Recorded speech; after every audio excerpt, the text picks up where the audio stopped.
mga bossing ko, so isang legendary na Toyota Fortuner 3.0 na D4D ang makina ang ating iba-vlog mga bossing. So ito mga boss is totally sold na to. Dadalhin to ng General Santos City mga bossing, Mindanao. So possible deliver to ng ating mga tropa pits or ipa-cargo ni bossing, no? Yan. So gusto ko lang ipakita kay boss kung anong meron dito para at least habang nasa ibang bansa siya, napapanood nyo yung kanyang sasakyan mga bossing. Naka all-terrain tires na R18 yan mga bossing. Tapos yung mags niyan pang modelong Toyota Fortuner mga boss. Like neto. Yan, pag 2017, 2018 mga boss, ganyan yan. Ito yung kanyang interior. Nasendan ko na si bossing ng picture neto. Na-discuss ko na rin kung anong meron dito mga bossing. Gusto ni bossing mapanood yung full review ng kanyang sasakyan. Alright, para nga naman ma-excite siya umuwi lalo. Yan, so medyo may bagyo ngayon sa parte ng General Santos City. Malakas ang ulan dyan mga bossing. Kaya ang concern ni sir doon, laging nagbabaha, malubak yung mga daanan, tapos mga medyo bulubundukin. So ito nga naman, bagay na bagay itong ating Toyota Fortuner doon na B-variant. Okay, so 2005 model to mga bossing. Yan, ikutan lang natin ang bahagya. Okay, so ang presyo natin dito 650 na nakaraan, buwaba na 590. Yan, nagkasundo naman kami ni sir sa presyo, kaya binayaran niya na to mga bossing ko. Ano? Okay, so papakita ko lang kung anong mga meron dito mga boss. Preserve unit to mga bossing. Tingnan mo yung mga upuan niya, no? Full duro yan, wala mga punit yan. Oh, diba? Naka-upgrade ang busina, mga ilaw niyan, tingnan mo, naka-LED na. Oh, park light niya, color blue. And fog light niya, kulay white. Yan, ano talaga yan, naka-hood scoop mga bossing. Tapos sa side naman, naka-all-terrain tires nga, na R18 two-tone, combination ng silver, tsaka color gray yung kanyang mags mga boss. So front area muna tayo mga bossing ha. Walang basag yung ating fog light tsaka headlight mga bossing. And I think bago ang mga lens nito mga boss. O Winax lang na matindi. Ay Winax lang mga bossing. Kasi noong unang dating to medyo madilaw mga boss. Pero ngayon tingnan mo naman, clear lens pati yung fog light niyan mga boss. Tapos sa bumper natin, mga minor scratches lang, natin ko konti. Sa hood naman, ito naka talaga to, kasama na ng binila natin. Meron talaga isang kilay. Tapos naka talaga to mga bossing, naka hood scoop kasi intercooler to mga bossing ha. Yan. Sa pintura, napaka-presentable ng pintura. So pinakita ko naman to kay boss noong nakaraan, hindi pa naliliha. Talaga namang hindi pa siya ganun ka-presentable mga boss. Then now, napakakintab na, ready to deliver na lang to mga bossing ko. Okay, schedule na lang. Tapos ang concern na lang dito ni bossing yung ganito So nagre-request siya ng bagong emblem ng logo. So yan, ito na lang ating papakabit yan. Tatanggalin to pala, natatanggal pala to, tapos papalitan natin ng bago. Okay, so discuss lang natin kung meron dito mga boss. Hazard natin para at least makita natin kung anong meron. Yan, naka-automatic climate control yan. So itong unit na to mga bossing, naitakbo na to na ng Manawag, Pangasinan. Tapos totally personal unit to mga bossing Kaya wala tayong full review mga boss. Ginagamit to ng estudyante sa UP Los Baños. Naisipa i-display. Ito, nabenta tuloy. Yan, so nadala to na ng Manawag, nadala na to ng Infanta Quezon, nasuyod na nito yung Marilake mga boss. Kaya garantisado naman to, makakarating to ng Mindanao mga bossing. And shoutout nga pala sa bumili ng ating Toyota Fortuner noong nakarang araw. So may tinakbo daw sila dyan sa parte ng Cavite. Kumbaga sabi, good as brand new. Pagpunta doon, pangit ang kulay ng unit, tsaka hindi ganun presentable. So kinuha yung ating Toyota Fortuner na 4x4. And yung ating namang Toyota Hilux mga bossing na buyer natin from Canada. So dumating na rin. Nagpadala sila ng technician. Pinadala nila ng technician from brand new. So yun, nasa Naga City na yung ating Toyota Fortuner na Conquest mga bossing. Then may po-release tayo na color red na Hilux din mga boss.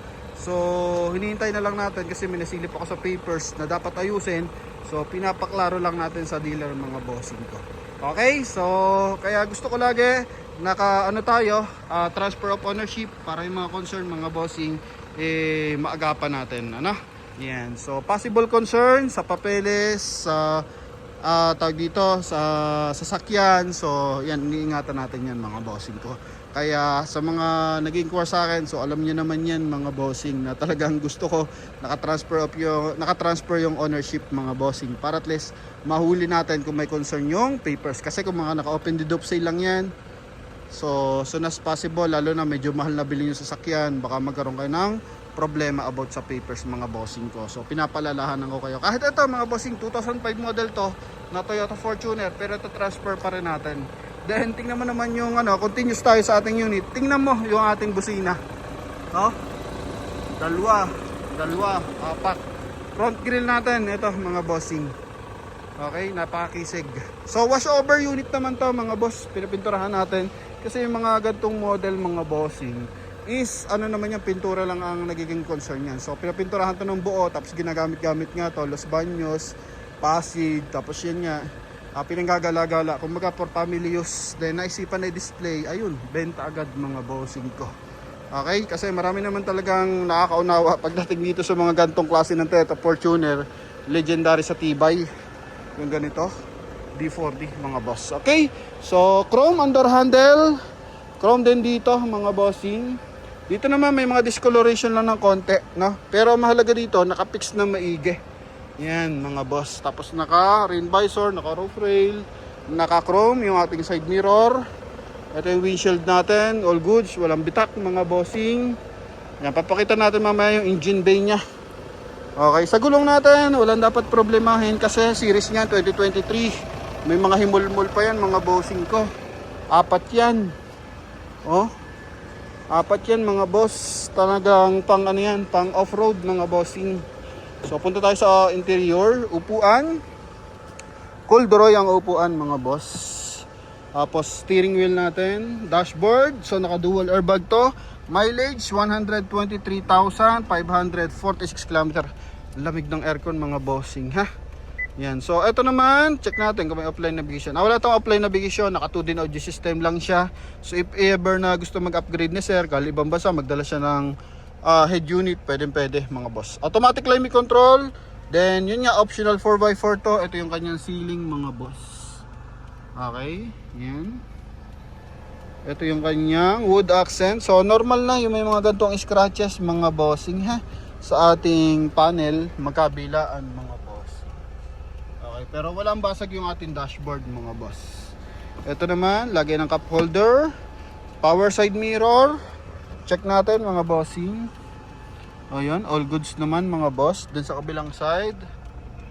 Ayun, all goods din mga bossing. May speaker pa yan dito. Kaya sigurado napaganda ng sound setup nito mga bossing. Ha? Yan, busina.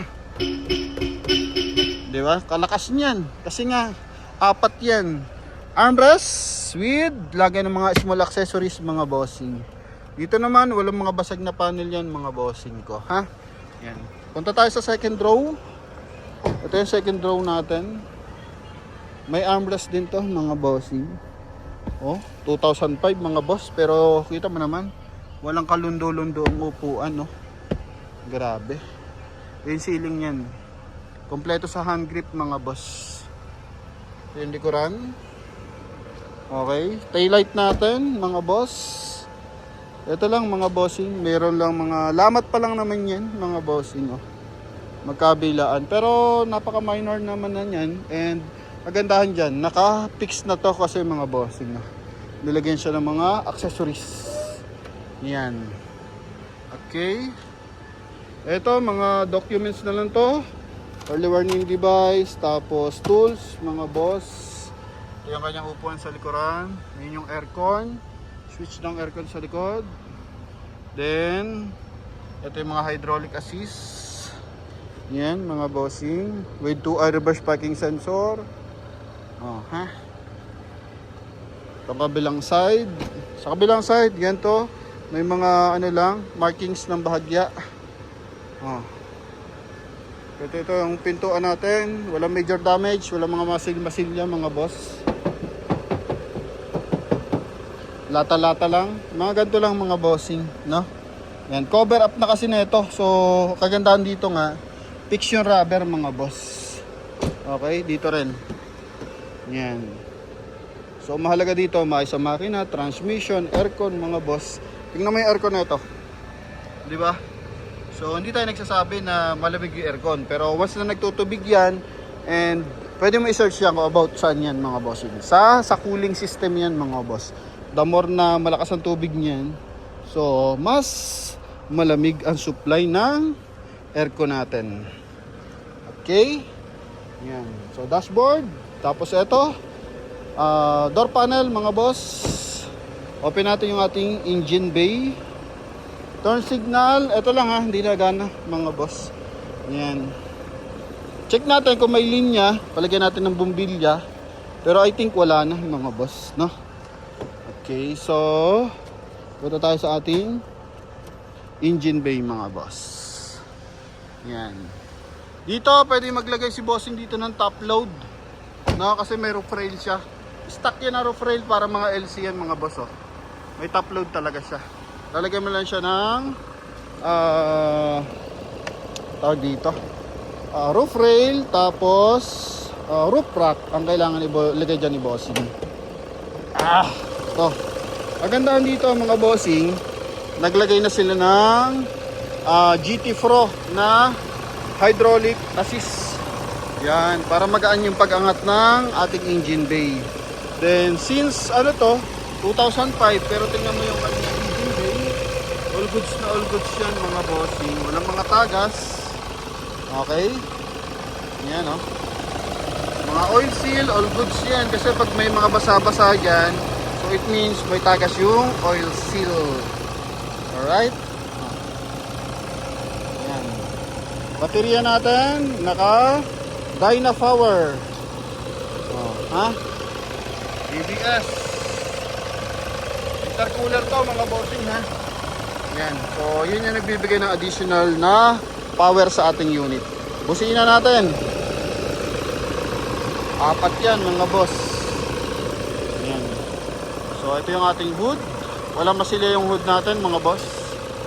Buong insulator. So 2005 model. So normal lang yan. May mga konting laylay ng konti. Alright. So yun lang mga boss. Hoping nasiyahan kayo dito sa ating 2005 na Toyota Fortuner mga bossing ko. 2005 or 2006 mga boss. Pero tingnan mo yung tindig. Ganda no? Sa likod. Check natin yung likuran. Yung likod niyan mga boss. Makisig ang tindig mga bossing ko. So yan mga bossing, sa mga nag-aabang ng unit, pwede kayo sumilip sa ating page. Then siyempre yung full review sa ating YouTube channel yan mga boss. Ano? Yan. So sa mga nanahan dito, mag-abang ulit tayo ng sariwang unit mga bossing. Alright? So yun lamang mga bossing ko. And ito pala mga boss, pinadalhan to ng mekaniko ni bossing ha. Bago niya binayaran. So nagpadala siya ng mekaniko. So, nag-accept naman tayo dyan. Hindi ko lang kung saan galing yung mekaniko ni boss eh. Parang taga Bulacan. Hindi ko natanong kung sila Mr. Pads yan or yung mga kilala natin na nag-check ng sasakyan. Kasi that time wala ako dito mga bossing. Pero sigurado ako, at yun nga, inaprobahan naman to ng mekaniko mga bossing, no? Kaya wala tayong magiging concern about sa makina, transmission. Kahit na-check ko na yan. So, sinabi ko rin naman sa buyer na padala mo ng mekaniko.